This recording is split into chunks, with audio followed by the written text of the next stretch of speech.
Specs 2007 से LED bulbs में काम कर रहा है। एलईडी बल्ब्स का जो काम है वो हमें मोटिवेट किया था एक बहुत छोटे से बच्चे के एक प्रश्न ने, जिसमें उसने कहा था कि आप क्लाइमेट चेंज, एनर्जी एफिशिएंसी का भाषण देते हैं लेकिन हमारे पास कोई टूल नहीं है। ऐसे नवीन चंद सिंह रावत जी थे कौसानी के, उन्होंने हमें ये सवाल पूछा, तो इस सवाल ने हमें जागृत किया, मोटिवेट किया और आंदोलित भी किया कि क्यों ना हम एक ऐसा लैम्प बनाएं जो कि ऊर्जा की खपत कम करता हो और रोशनी तेज देता हो। तब हमने 2 वॉट के एक रीडिंग लैम्प का पहला इनोवेशन किया, जबकि पूरे भारत में एलईडी बल्ब बहुत अच्छी तरह से कंपनियां काम नहीं कर रही थी।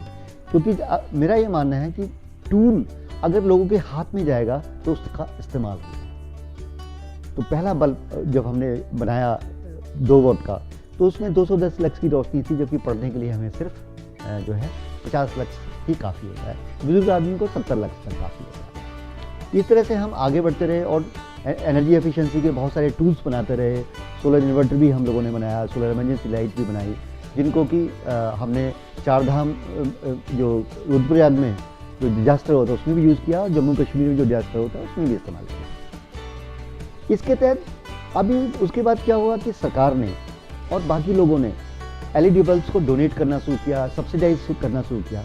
एलईडी बल्ब के साथ जो एक मूल तकनीक है, उन्नत तकनीक है, उसको किसी ने समझने की कोशिश नहीं की। वो है कि एलईडी बल्ब को हम रिपेयर कर सकते हैं, और इसी बात को पकड़कर हमने रिपेयरिंग की ट्रेनिंग स्टार्ट की। दून स्कूल में एक इंटरनेशनल वर्कशॉप होना था साइंस स्टूडेंट्स के लिए, जिसमें 5 कंट्रीज आने थे और इंडिया भी पार्टिसिपेट करने वाला था।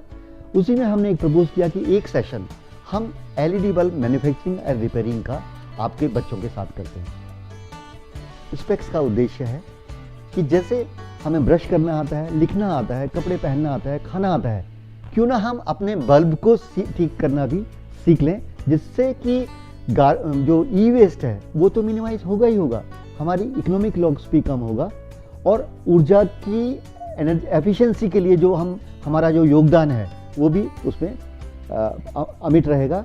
और साथ के साथ ग्लोबल वार्मिंग, एनवायरनमेंट फ्रेंडली, ये भी काम हम साथ के साथ कर पाएंगे। तो उन्होंने हमारे साथ दून स्कूल ने जो है हमारे साथ इसमें कोलैबोरेट किया और इस कार्यक्रम का उद्देश्य यही था कि हम एलईडी बल्ब को आराम से कैसे बना सकते हैं हंसते हंसते, और कैसे उसको रिपेयर कर सकते हैं। ये मूल सिद्धांत था, जिससे कि हमारा पर्यावरण शुद्ध रहे, हमें ई गार्बेज ना जनरेट करें, हम मिनिमाइज करें, साथ के साथ एक एटीट्यूड डेवलप करें, साइंटिफिक एप्टीट्यूड डेवलप करें, जिससे कि हम एनर्जी एफिशिएंसी की एक नई इबारत लिख सकें। एलईडी का जो ट्रेनिंग वर्कशॉप हुआ था ये बच्चों के लिए खास करके, उसमें एक तो सबसे बड़ा इशू हमारे बीच में एनर्जी एफिशिएंसी का है, और एनर्जी एफिशिएंसी के साथ साथ कॉस्ट इफेक्टिवनेस, ग्लोबल वार्मिंग, ई गार्बेज, इस सारे के सारे इश्यूज़ को बीच में रखते हुए ये इस तरीके की ट्रेनिंग बहुत ही आवश्यक है। इससे एक तो हमारी ऊर्जा बचती है, एनर्जी एफिशिएंसी होती है, एक दूसरा इसकी रिपेयरिंग सिखाई जाती है। तो रिपेयरिंग से क्या होगा कि जो अभी क्या होता है कि जैसे ही बल्ब ख़राब हुआ लोग फेंक देते हैं, वो ई गार्बेज को बढ़ाता है। इस ट्रेनिंग के बाद कोई इसको फेंकेगा नहीं बल्कि उसको ठीक करेगा। तो इसलिए ये एक ई गार्बेज को या ई वेस्ट को बचाने के लिए एक बड़ा महत्वपूर्ण छोटा प्रयास है, लेकिन बहुत ही महत्वपूर्ण प्रयास है भविष्य के लिए। और जो ग्लोबल वार्मिंग है, ये अगर हम इस लेवल पे वार्मिंग को कंट्रोल करेंगे तो ग्लोबल वार्मिंग का बहुत बड़ा कंट्रीब्यूशन होगा। तो इसलिए जो एलईडी का जो रिपेयरिंग है, उसका जो वर्कशॉप की गई है, ये बहुत ही महत्वपूर्ण है।